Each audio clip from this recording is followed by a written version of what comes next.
On ouvre à présent notre page politique et on poursuit notre tour d'horizon des grandes villes de notre région à 3 mois des élections municipales les 15 et 22 mars prochains. Ce QR-code que vous voyez en bas de votre écran est à flasher avec votre téléphone portable et vous pouvez poser toutes les questions que vous souhaitez sur le scrutin ou aux candidats et nous vous répondons. Ce soir, nous partons pour la capitale de la Vendée, La Roche-sur-Yon. Maxime Jagellin y a rencontré son maire en début de semaine, Luc Bouard, qui brigue un 3e mandat. Bonjour à tous, on se retrouve au cœur de la capitale vendéenne, place Napoléon. Bonjour Luc Bouard. Bonjour. Merci d'être avec nous. Lors de votre première élection en 2014, vous étiez assez inconnu. Je crois qu'on peut dire 2 mandats plus tard que vous êtes toujours le maire le moins identifié des grandes villes de notre région. Pourquoi? Qu'est-ce que ça dit de vous, cette discrétion? Ça dit tout simplement que ce qui m'intéresse, c'est avant tout La Roche-sur-Yon et ses habitants. Beaucoup plus en tout cas que ce qui se passe au niveau national. Pour qui je soutiens, qui j'ai à soutenir. Je vais défendre ma ville Édouard à Philippe, Paris. en l'occurrence. Et je fais ça sans en faire état au quotidien à mes concitoyens. Alors sur le fond, vous avez annoncé très tôt qu'il vous faudrait 3 mandats pour mener à bien votre action ici à La Roche-sur-Yon. Pourquoi? Est-ce que 12 ans, c'est pas assez pour transformer une ville? En fait, 12 ans, c'est très court. Si on veut transformer une ville de fond et de forme, il faut beaucoup plus de temps que ça. Et ce mandat, en tout cas le dernier, a été extrêmement perturbé par le Covid, par la guerre d'Ukraine qui a multiplié les démarches, qui a multiplié les ennuis et qui nous a empêchés d'aller aussi vite qu'on voulait. Donc un 3e mandat, c'est celui de l'aboutissement de l'action publique menée par cette municipalité. Et puis c'est aussi le moment de transmettre à des plus jeunes qui font partie du même mouvement et qui auront aussi de nouvelles idées à porter. Alors justement, on est allé demander aux habitants de La Roche-sur-Yon ce qu'ils pensent de votre mandat. Écoutez. C'est plus la Roche que j'ai connue moi, parce que j'ai quand même un certain âge, mais je trouve que c'est plus agréable quand même. Au niveau de l'école où mes enfants sont, il y a eu plein de choses de faites, rénovation, de la végétalisation de mise en place. C'est une ville qui fait très bon vivre, qui est très très agréable. Ce qu'il a fait pour la ville, c'est pas trop mal. Les améliorations de nouvel hôtel de ville, de recentrer tous les services, ça c'est une bonne idée. La ville de La Roche-sur-Yon, elle est en faillite. Et il continue malgré tout des dépenses complètement éhontées. Des investissements qui ne sont pas forcément de bons investissements, des dépassements et de dates pour la livraison des travaux entrepris, dépassements de coûts aussi. Cet hôtel de ville, pour moi c'est un palais. Il n'y avait pas besoin de faire quelque chose d'aussi élogieux. Voilà, la ville, elle s'est transformée, les habitants le reconnaissent. Néanmoins, 38 millions d'euros pour refaire cet hôtel de ville derrière nous. Est-ce que vous n'avez pas eu un petit peu la folie des grandeurs? Alors on va corriger, ce n'est pas du tout 38 millions d'euros, c'est 26 millions d'euros pour l'hôtel de ville et 12 millions pour le musée qui sera construit dans les années 26 à 28. Donc pour l'instant, on parle bien d'un chantier de 26 millions d'euros pour y loger 400 fonctionnaires qui sont aujourd'hui dispersés en ville. Ça nous fait économiser 1 million d'euros par an de frais de fluide et des frais de fonctionnement. Et c'est une excellente opération financière. Et vous n'avez pas peur que les gens se disent on paye plus d'impôts, la taxe foncière a explosé l'année dernière, tout ça pour refaire le bureau du maire? C'est un raccourci osé, puisque le bureau du maire, parce que le bureau du maire, lui, ne changera pas. Vous voyez, donc il n'y a pas de sujet là-dessus. Il n'y a pas de problème de dérapage financier sous votre mandat? Absolument pas. En fait, 30% de dette en plus. Oui, et c'est assumé, totalement assumé. La dette, ou l'emprunt plutôt, est un levier. Et ce levier, il faut l'utiliser comme n'importe quelle entreprise l'utiliserait. Alors cette critique sur la gestion des finances publiques, c'est un argument qui revient beaucoup de la part de votre principal opposant. Il s'appelle Romain Bossis, c'est un médecin généraliste qui souhaite faire l'union de la gauche et il critique notamment beaucoup la méthode Luc Bouard. Je vous propose de l'écouter. La méthode du maire sortant, c'est une méthode qui hyper concentre les pouvoirs et qui donne peu la place aux habitants dans les choix qui sont faits au niveau politique.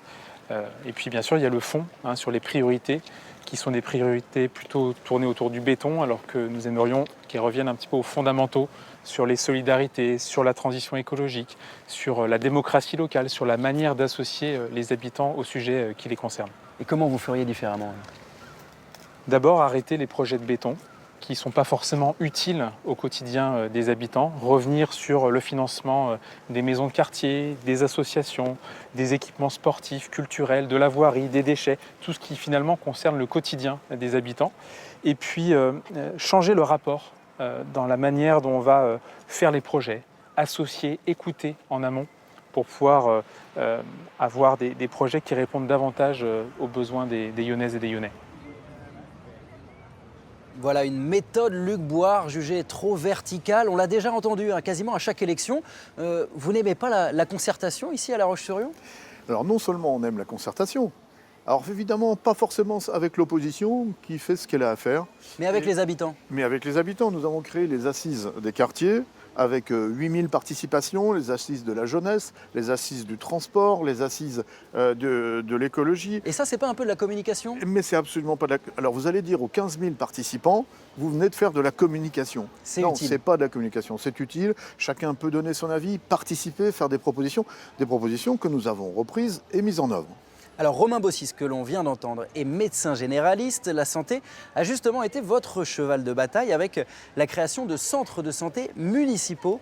Amélie Lepage est allée voir à quoi ça ressemble, regardez.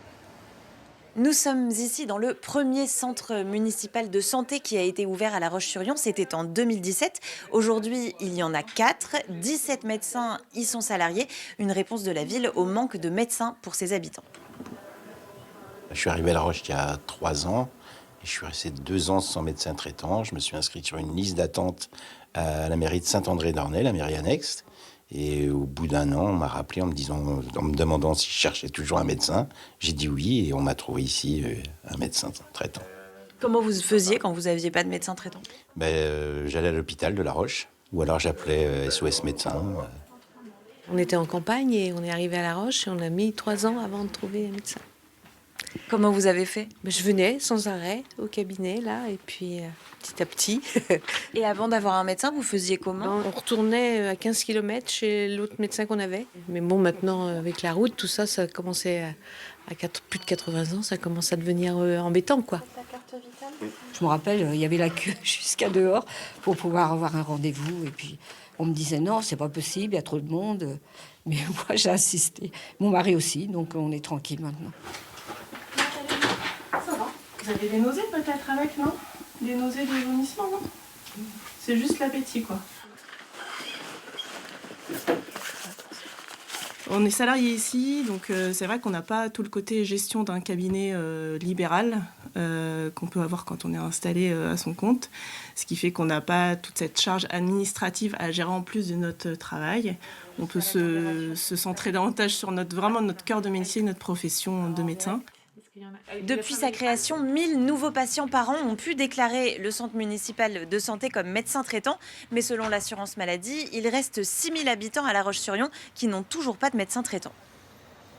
Merci beaucoup Amélie. L'accès aux soins, c'est un enjeu, notamment dans une ville qui grandit. La Roche-sur-Yon attire environ 1 millier de nouveaux habitants chaque année. C'est fini l'image d'une ville ennuyeuse ? Alors j'espère bien que c'est terminé. Aujourd'hui, il suffit de vous promener en ville, de parler aux gens. Vous voyez bien qu'ils ne s'ennuient pas ici. Et que nous avons justement transformé cette ville pour qu'elle soit plus joyeuse, plus accessible et qu'elle soit ouverte au sourire et au bien vivre. Elle a vocation à grandir encore, cette ville ? 70 000 habitants un jour, vous dites ? Je pense qu'en fait, on n'empêche pas la pluie de tomber. Les gens arrivent, ils arrivent près de la côte vendéenne, quittent les grandes métropoles parce que l'attractivité, elle se situe dans nos villes moyennes désormais. Alors justement, les Sables-d'Olonne, c'est peut-être la ville phare du département, plus encore que La Roche-sur-Yon. Vous trouvez ça logique ? Complètement logique. C'est une ville touristique, avec une ville sportive, avec le Vendée Globe, et nous sommes tous très fiers.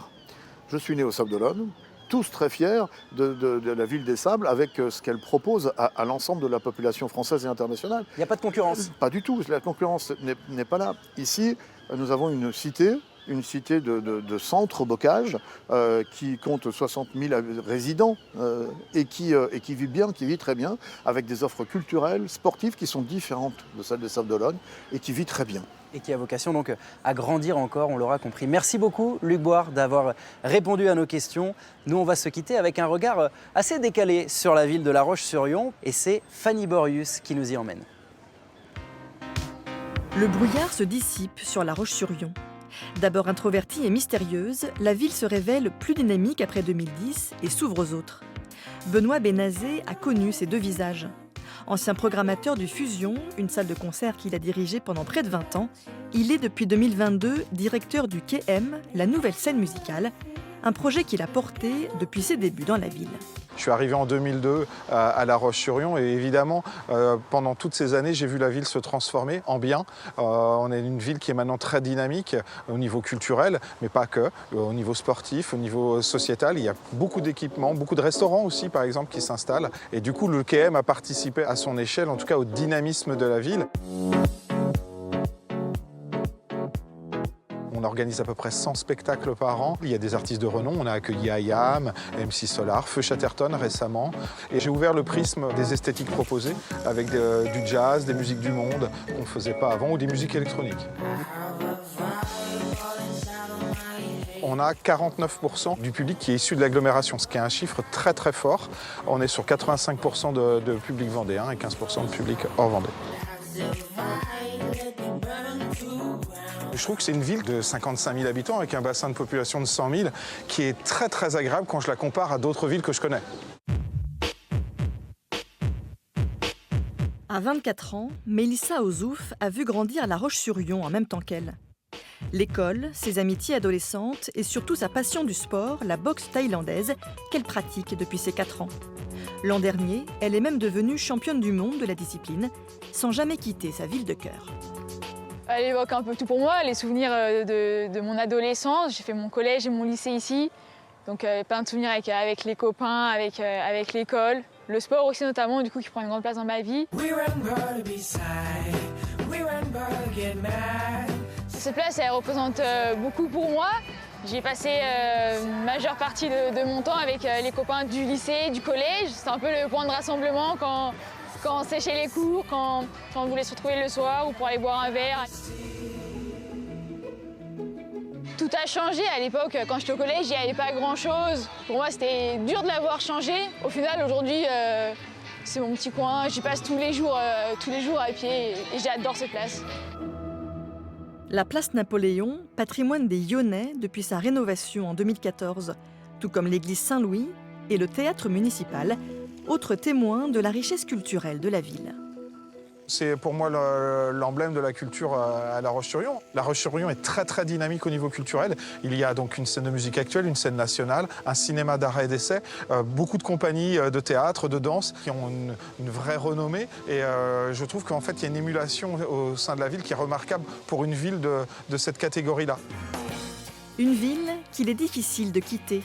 Sur le chemin vers sa nouvelle salle de sport, Mélissa ne s'imagine pas ailleurs que dans la capitale vendéenne, où elle a créé tant de souvenirs. Je suis beaucoup trop attachée à Roche, c'est là que j'ai tout vécu, c'est là que j'ai grandi, j'ai eu mes premiers titres, là où j'ai aussi évolué avec mon propre coach. Si demain je dois changer, je pense que j'arrêterai ce sport et je passerai à autre chose, mais ma carrière de boxeuse, elle restera toujours à La Roche.